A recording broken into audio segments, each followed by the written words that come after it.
all traders face some risks on their way to solid profits. The euro and British pound are said to be risky assets currently. Having high volatility, the crosses paired with these currencies bring the most tangible results.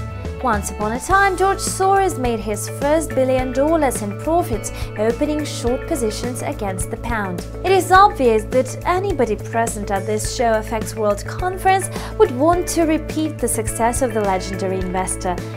Conference speakers are ready to share their medium-term forecasts on the pound-dollar pair. Британский фунт на этой неделе достиг своего текущего минимума 1,6051.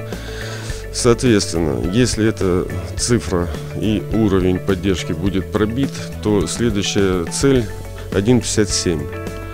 Что касается текущей ситуации, я думаю, что в течение недели фунт будет зажат в диапазоне 1,61, 1,63, 1,66.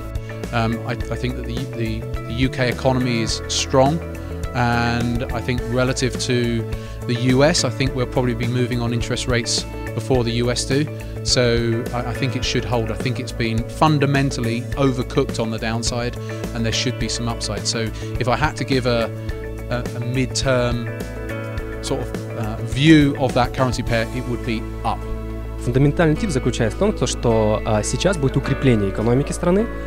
Сейчас у них инфляционный момент очень стабильный. Если посмотреть по госдолгу, соответственно, в данный момент у них есть кое-какие недоработки по Конгрессу. Во-вторых, теперь по технике. Технический анализ заключается в том, что фунт-доллар в данный момент сейчас стоит именно на локальном минимуме. Соответственно, это приводит к тому, что будет исторический разворот, то есть разворот рынка на повышение. На мой взгляд, британский фунт будет и дальше снижаться против американского доллара.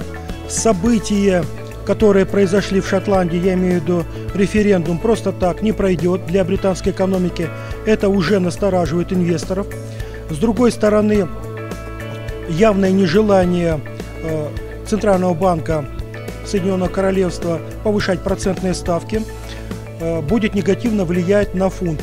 Учитывая слабую ситуацию в экономике Великобритании, а также на рынке труда, я предполагаю, что британский фунт продолжит свое дальнейшее снижение примерно к уровням 1,6030 и 1,5850. Но в случае изменения каких-то перспектив в сторону повышения процентных ставок, возможно, мы увидим возвращение британского фунта к уровню 1,6916 и 1,6648.